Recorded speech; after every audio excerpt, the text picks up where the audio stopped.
Hello and welcome to an all-new Make It Happen episode. I am your host, Michelle McCullough, and today's episode is all about getting the media attention you crave. We're going to go into detail about how to craft your pitch, how to reach out to producers and editors, and also how to leverage the media moving forward.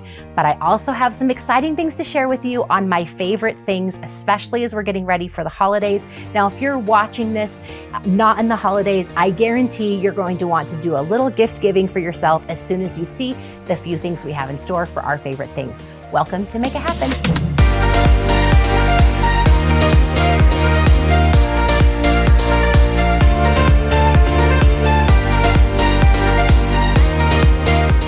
Hello and welcome to Pick My Brain. I am excited for today's segment.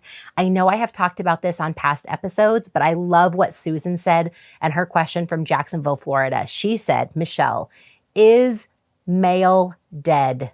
Should I stop sending mail? And I said, absolutely not. Now, I know the email is great. We've actually talked about this when we talked about the marketing and self-audit episode, 2 episodes back. So you can go back and watch that if you want to hear more. But I know her question was a little bit more about personal relationships and wondering if it was still worth it. And I absolutely think that we are underutilizing direct mail opportunities, but just in keeping relationships. On today's episode, we're talking about connecting with producers. I use mail to connect with producers. I handwrite thank you notes. I send gifts through the mail. Mail is underutilized. I think people love to get mail. And so it's so fun and exciting to have something different than a bill show up, and mail can be there as well. Now, also, she does have a business. And so there are ways that you can leverage direct mail in today's day and age. I have a dear friend who is waking up an old list by sending postcards on the 1st of every month. She is in a direct sales business, and she is getting a 20% sales increase simply for reminding people what the specials are for the month and how and where to order. She has consistently done this for the last 6 or 7 months for her sales to increase, which is a great thing for her to consistently do, and it doesn't cost her a ton of money to put postcards in the mail. Direct mail can be a great way to leverage both relationships and customers. And so I hope that you're starting to wake up and think about different ways you can leverage direct mail in your business, whether individually or on a mass scale. If you would like to send in a question, send it to michelle@speakmichelle.com. Put Pick My Brain in the subject line, and we will share it on a future episode of Make It Happen. I'm also excited to partner with some amazing brands that are helping to make this show possible. But today's show is being brought to you by the Marketing Blueprint Workshop. Every year, I put together an event in the fall that helps business owners create their marketing plan. We spend some time talking about marketing trends and the things that have shifted in the market, but then we also dive deep into creating your plan for the new year. Everything from deciding your messages, the mediums that you're going to use, the budget that's important, and all about social media and media to put together a cohesive approach to your marketing. You're welcome to join us at any time of year. So if you're listening to this in May, we have recordings available for you. But if you'd like to join us live, go to marketingblueprintworkshop.com. You'll see tickets available and all of the details that you need. We hope that you can join us. It's one of my favorite things that I do each year. I am excited to share with you the exact blueprint that I use to engage with the media that helps me get all of the TV, radio, and podcast interviews that I use and leverage in my business. I'm also going to tell you how I use those to grow my business because it's a different way than you might think. But first, let's get started.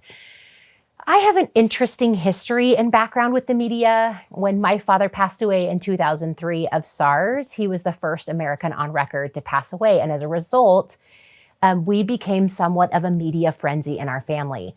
My grandparents were not interested in answering a bunch of questions, but I felt like if we couldn't at least understand and control some of the narrative, we might not be happy with all of the things that they said about him. Through the course of that process, in one single day, I did 27 media interviews with television stations, radio stations, and newspapers all over the country and even throughout the world. It was kind of weird and surreal. One of the most notable experiences that I had was being on the Today Show, which I didn't get to go to New York, but I did get to go to a fancy studio in a stretch limousine in Salt Lake City, where they connected me to the live group.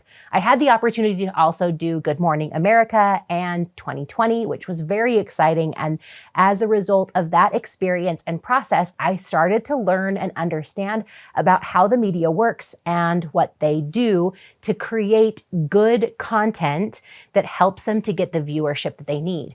At the time, I was also studying marketing and advertising and worked for a television station, so I had some additional behind-the-scenes insights about what makes a good story. As I grew in my marketing profession, I always knew that media was going to be a big part of what I did because of the experiences that I had. And now today, I've done over 250 television, radio, or podcast interviews for my business. And I share and teach with other business owners and especially experts how to get the media and how to leverage the media in their business. So today I'm going to share with you that process and how I interact with both editors and producers so that I can get not just one, but repeat opportunities within each of those entities. First and foremost, I need you to consider and evaluate the variety of things that you can talk about when you go on the air or do an interview for print.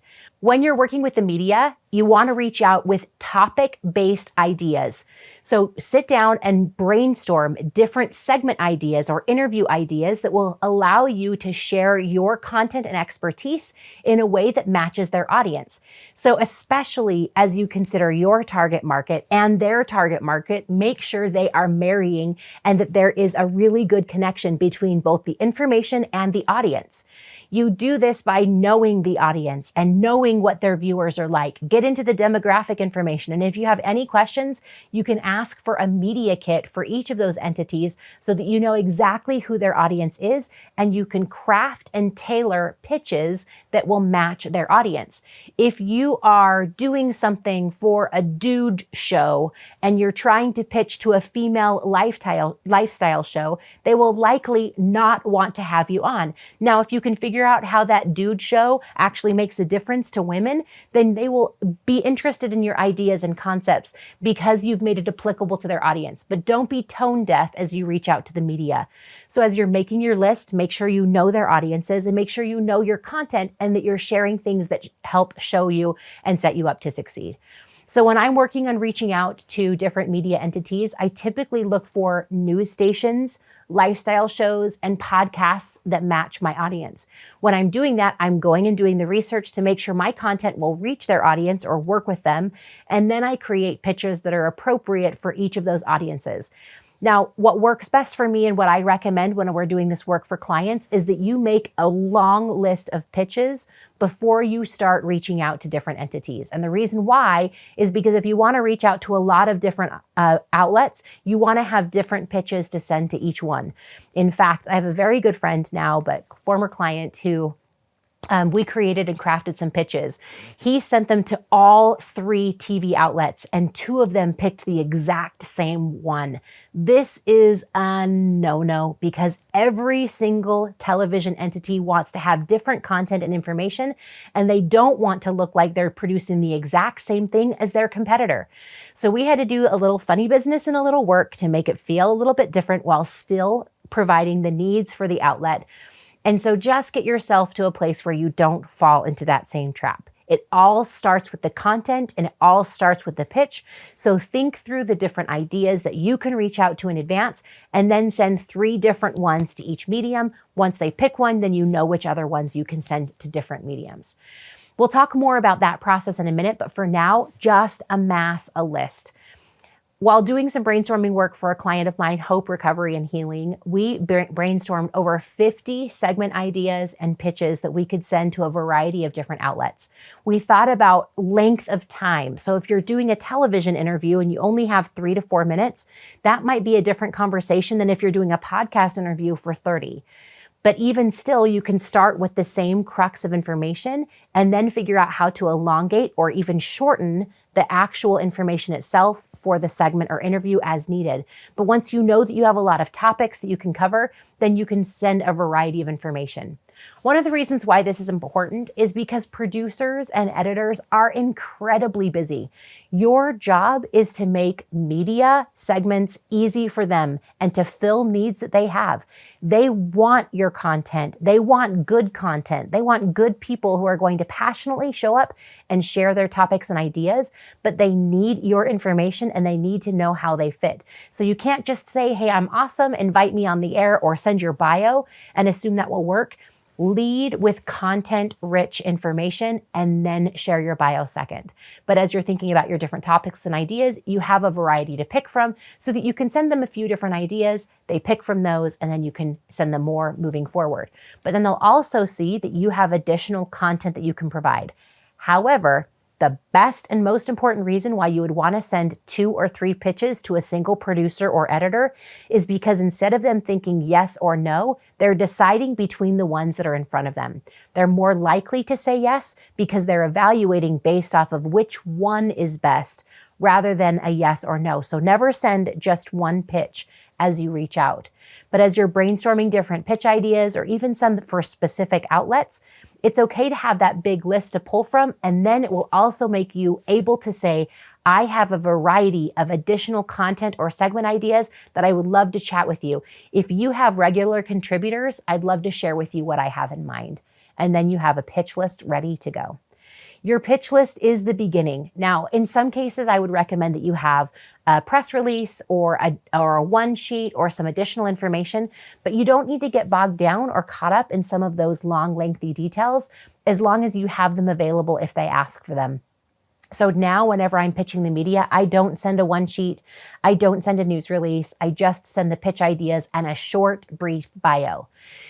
It goes like this. You send a quick message, you put segment ideas in the email subject line. You say, hello, I am interested in being on XYZ show. I have a few different segment ideas that might work for your audience. Does one of these fit what you have upcoming? And you can reword that and make that work however it is. It doesn't really matter. But then you send your 2 or 3 pitch ideas. Then you send 1 or 2 sentences about you. Don't send long, lengthy bios. Producers and editors are incredibly busy. They don't have time to read everything, but your goal is to get them to say, tell me more. If you're an author, you can tell them a little bit about your books. If you have other media experience, they may not care about that because, again, they're looking for fresh information. So instead, focus on awards or other accolades outside of the media world that provide some credence and credibility to your expertise. And then say for additional details, click here and provide a link to your website that has any additional information that they may need. Don't overwhelm them with a big extensive list of attachments or pictures or extra things they don't need at this point in the pitching process. Provide quick, easy bits of information and allow them to email you and ask for further, or again, provide a quick link where they can get additional information. Through the pitch process, I need to give you an important timeline that will help you understand how to engage with them and also when to disengage. And even still with the experience I have, I do have times where there are producers who don't respond to me, and I don't want to burn the bridges or ruin the relationship because I'm going for a long-term strategy within different media outlets. So you send an email to a specific person on the first day. Day 1 is email to a specific person. If you don't know who to reach out to, you can watch the credits of your favorite shows or the shows that you're targeting and look for producer information and then Google or do research within LinkedIn on who that person is or what their email address is, and then send them a direct email address. If you can't find one, go and look at the website for additional email addresses that you might find and check and see how their naming system is for emails. If you find that their press person's email is first initial last name at mediaoutlet.com, then it's likely that the producer has the same email, first initial last name at mediaoutlet.com. And then you can easily find it there. In some cases, you might be successful in calling their main line and saying, hey, I need to send segment information to so-and-so. Can you give me their email address? But often if you can't find it on your own, they are less likely to send you email addresses because they're trying to preserve them for their teams.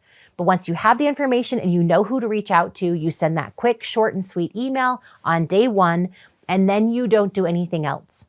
After 24 to 48 hours, so after 1 or 2 days, you can call and leave a message that just says, hello, this is Michelle. Yesterday, I sent you some segment ideas on X, Y, and Z. If it's easier to chat via phone, here is my phone number. Otherwise, I welcome and look forward to your return email.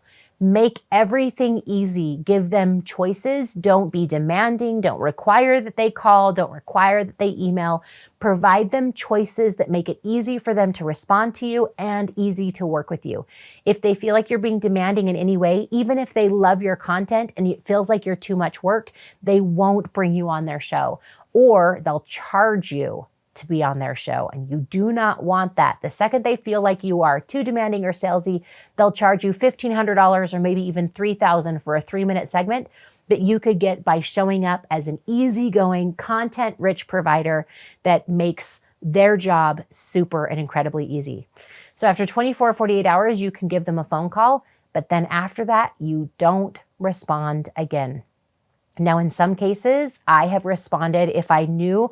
Now, be conscious of when their show is. If you send an email in the middle of their live tapings, they are not going to respond. If you send an email on the weekend, then their inbox is going to get cluttered, and don't expect them to respond on Monday morning. Send an email at a time that is not when they're regularly taping, that is not when they're just barely getting ready for the regular tapings, but when you know they're in the office.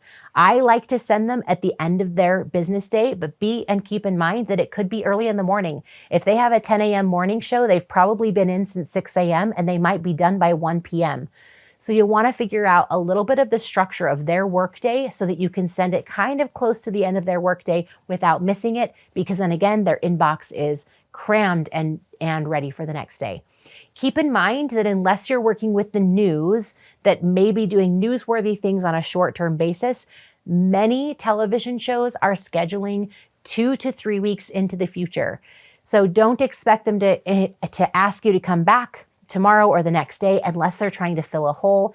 In which case, if they say, hey, we just had an opening show up tomorrow, are you available? Do your very best to be available if you can, so that you can create that kind of relationship. You're showing up to help them when they're in a pinch, and then they're more likely to want to work with you because, again, you have been flexible and easy to work with.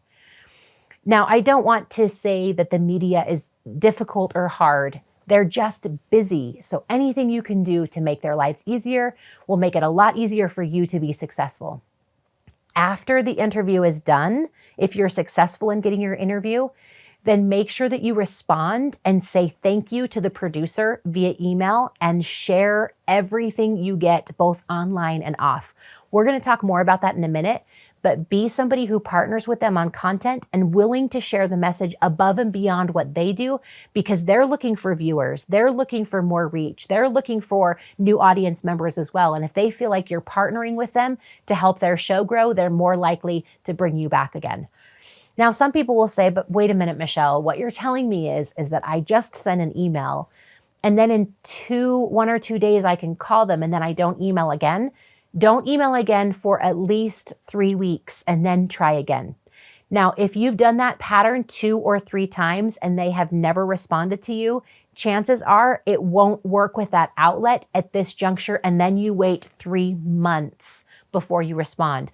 Let them forget, let them try again, give yourself just a little bit of a break. But if you're willing to do this work and willing to keep on the timeline, then you're likely able to build good relationships. Now, hopefully, after just doing this once or twice, you will find that you're invited on to do a segment. When you are, make sure you're very aware of the details necessary about when to be there on time, show up on time or even a few minutes early, be prepared with your content and information. Some outlets will require you to send them an outline or even talking points. Make sure you keep every single one of those deadlines. They might say, hey, can you get that to me by Monday? But your segment isn't for 3 weeks. And so you think, oh, I have time for that. Make sure you're following their timeline and continue to make their life easy with every ask that they have. Again, you're all about building long-term relationships where you are easy to work with and they want to work with you. One of the things that you can do is practice your interview. If you know what your talking points are, have someone interview you and ask you questions. Even if they don't exactly ask you the questions, it will help you to think on your feet. It will help you to respond appropriately, and it'll help you to know that it has to be a two-way conversation. And this is one of the trickiest parts for me because, as you can tell, I can talk for a long time without anyone asking me a question in between. And yet, in media formats, They are very back and forth environments where they ask you one question and you provide a soundbite response in return before they ask another question, and then you provide another soundbite response in return. In fact, there have been some segments that I have done where the interviewer has talked more than I did, and that's okay. It's not like you can jump on top of them and say, well, I have something I really want to say about that. Allow for the flow of conversation. That said, make sure you give long enough answers and not just saying yes or no to questions so that you're providing value and adding additional information. If they feel like you can carry the conversation a little, they're often more likely to give you a little bit more time. And that is something that you always want, especially if you have great things to say and ways to show up. Now, here are a couple of tips during the interview that will help you to get the marketing back to you when you're available. So what you want to do in conversation, most interviewers will give you an opportunity at the end to say, hey, how can people find out more about you? Choose one or two things, period. Do not give a big, long list. It can be tempting to say, hey, you can find me on my website at speakmichelle.com, but you can also find me on Instagram at speakmichelle and Twitter at speakmichelle and YouTube at youtube.com/speakmichelle. And it's just too many things. One or two things. In fact, one is best. Now, I was having a conversation with a friend yesterday who's working on podcast guesting, and my recommendation to her was to send them to one place, her opt-in, to get them into her funnel and to grow her email list. If you've watched this show before or even listened over the years, you know that I love people growing their email list, and that has been one of the best uses of media for me and my business over the years. Sending people back to my website for a strategic opt-in where they want to give me their email in exchange for some additional information, and we begin a relationship that exists outside of the media interview itself. So I will send people to a download or a PDF or an additional video series. And when possible and where possible, especially where I have built a long-term relationship, I create easy URLs that match that platform. When I was doing regular segments for KSL, I had speakmichelle.com/KSL. So when I was on the air, I could say, hey, if you'd like more information about this, you can go to my website specifically for this segment at speakmichelle.com/KSL, where I have additional details and information as well as links to past episodes and segments that might be helpful for you. So I'm sending them to one call to action that gets them back to my home court advantage and hopefully gets them to engage in a relationship with me via email where I can nurture that relationship over time. Now, in some cases, it is appropriate for you to send them to a social media platform, especially if you're really trying to grow, or if you have something strategic happening. If you want to grow your YouTube following by doing podcast episodes, then absolutely tell people that you can find anything at my website at speakmichelle.com. However, I have a regular video series happening at YouTube/speakmichelle, where you can find additional details on this subject that I think will really be beneficial as you move forward. So give them a reason to want to go there, help them understand why that content is available. And again, I'm going to push you to send people to your home court advantage. But if you really want to send them to something social, make sure that you have a strategic plan and you tell them why that social outlet was good or what kinds of things they can be expecting from you in the future that will complement what you just talked about. This is really important as you move forward in media. Media is great, but let me tell you a little secret. As much as I would love to say that all of my media interviews have just turned out into tons of website traffic and lots of emails and people picking up the phone and calling me on the phone just because they saw me on a show, the reality is that's not the case. However, when I leverage the segments that I get and utilize them within my audiences, I am able to grow my business and grow my following. So I want you to think about the 3 different types of audiences that you're marketing to. The first audience is what we call strangers. They've never heard from you and they might find you on television or online or somewhere else. And then they become aware of you. But then they need to make a decision that makes them a follower. Whether they sign up for your email list, sign up for your social media, or some other way that they would engage with you, now they've gone from strangers to followers. They haven't purchased from you, but they're sitting in that bucket watching and waiting for additional information. The third bucket is what we call paying customers, or hopefully raving fans, because they haven't just purchased from you, but they're telling all of their friends about you. They move from the follower bucket to the raving fan bucket by making a purchase. So as they're moving through the process from strangers to followers to raving fans, media tends to work best for me and most experts when you're utilizing the media that you receive for your current followers. Yes, I would love for my strangers to move into my followers. However, media serves an important part of social proof, testimonials, and moving people through the purchase cycle because they understand what working with you feels like. It's amazing to me how often I see a follower say, "Hey, Michelle, I saw you on TV today. It's a sign. I need to hire you." Now, I've given them lots of other signs over the years, but what they liked was a third-party endorsement or having someone else say, "Thank you so much for that content and information," that made it not just about me selling to them, but about someone else talking about my expertise or putting me in a positive light that helped them to see it in a new way.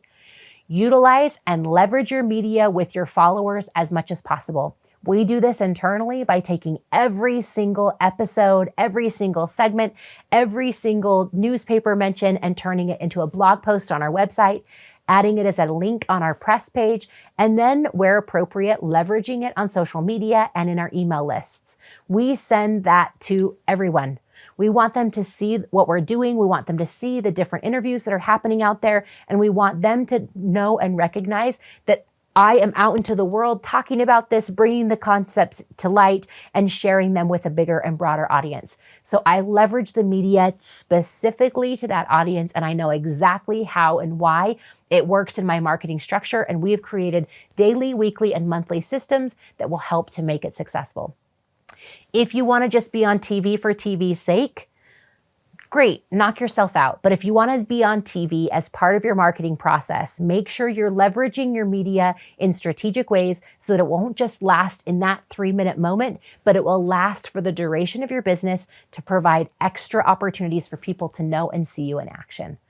Now, your work is not yet done. If you want to build a media following and also have strategic long-term relationships with specific outlets, then you want to build relationships with the producers that you're there. I have been known to send gifts to the producers that I work with. Sometimes it's my book, but sometimes it's something that they really care about or want. They may not have time to read my book. Yeah, they might want to know that I have one, but I send one of them something, one of my favorite things, or a gadget, or something that they've talked about that we've built a connection on, a treat that we've discussed. I've sent nachos to a producer before. Just got the little cups off of Amazon and individually packaged nacho chips. Now that won't work for everyone. I don't suggest you send it to people who have corn intolerance, or maybe you're even dairy free. But if you have a conversation that connects them, I highly encourage you to build the relationship and to take it a step further before, during, and after. Your relationship with them will not end the second you leave the studio, but will continue on. And for me, has built into multiple long-term engagements for many outlets and publications. It's not just about the gifts, though. It's about caring. It's about conversation. It's about treating them like humans. It's about understanding their jobs. And it's about follow-up. So reaching out when they say, "Hey, that was really great." Hopefully you were really great. But when they say, "Hey, that was really great," you can say the words, "Hey, I would love to chat about coming on and being a regular contributor," or "What would it look like?" or "Do you have regular contributors?" or "Would it make sense for us to have more conversations like this in the future?" And then you have had some of those conversations. Sometimes I don't do that just the second that I leave the interview room. I wait until there's a follow-up conversation where it's appropriate to ask that question. Read the room, feel the conversation, don't be too forceful, and remember that if they're in the middle of the show, they're incredibly busy and you need to get on and off as quickly as possible. In fact, there are many times where the producer that I work with at the beginning isn't the producer that's there at the end that escorts me out the building when I'm complete. Don't wait to try to talk to them, understand and recognize that they're busy, and just follow the process the studio offers you, or even the radio platform. Now, I love media. Media takes work. But media also brings me dividends. When I make a list of 100 different pitches, I might only use 20 of them, but the rest of those content can become my own podcast episodes. They can become blog post content. They can become social media content, and they can become additional ways that I leverage and use them in my business. And so not a single post is left behind or forgotten when I'm working on my pitches. But additionally, I'm constantly creating content. And here's a secret about me. I am not great about sitting down and creating new videos for myself unless it's like this, or writing blog posts. But if I am strategic in the ways that I leverage and use the media that I get, those become blog posts I didn't even have to write. And it looks awesome that somebody else is talking about me. Well, most of the time. However and whenever you decide you want to thrive in the media, you can do it on TV, you can do it on podcasts, you can do it on shows, you can do it online or even in print. There are even companies that we have worked with that have just strategically worked with different associations and getting in association newsletters or publications. Media can work as long as you are strategic about matching your target market with theirs and matching the message that brings them all together.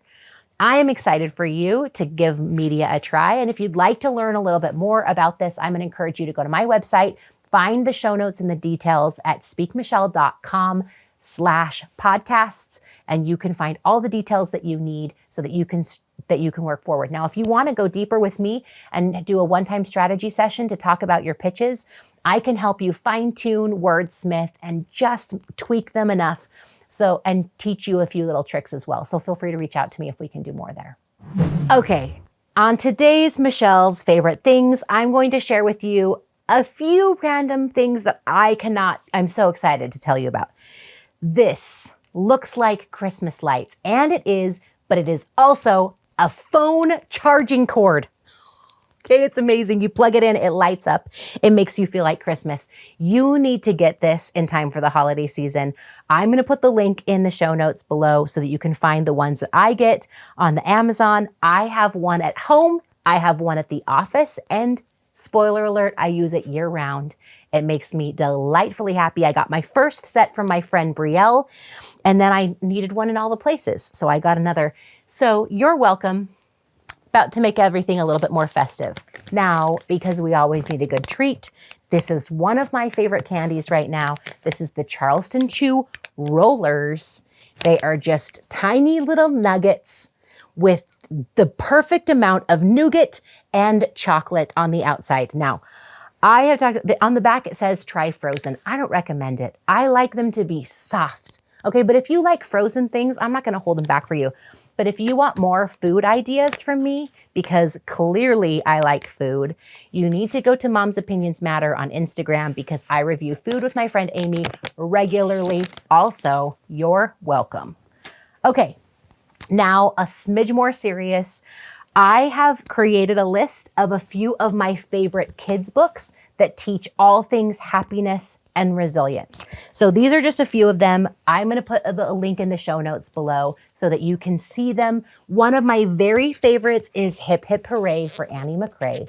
So sometimes adults need this book too. Great book that just talks about how to be in control of your emotions regardless of circumstances, and have given me some really great conversations with my kids about how to be in control of their own emotions, and also when they're not in control of their emotions, how to bring them back into positive and happy places. Again, I'll share with you the link of a bunch of my favorite books that will teach kids and adults alike about how to manage the craziness that is happening in your brain, especially in weird worlds that we live in. This is a great resource for you and can be also great gifts moving forward. Speaking of the holidays, maybe you can give some to friends, family, or others that you know and love. Just a few of my favorite things. From media to favorite things and everything in between, I honor you for giving me a part of your day. And I'm cheering you on in every aspect of your life and business as you believe that you can up-level and make it happen. We hope that you will leave your thoughts and comments and reviews on the platforms that you use and utilize so that others can find shows just like this because they heard it from you. Thank you for being part of our show today. You can find all the details at speakmichelle.com/podcasts. All of the show notes are listed below, so you can find everything that we talked about and a few additional sneak peek resources for you as well. Thank you for being part of Make It Happen. We're cheering you on.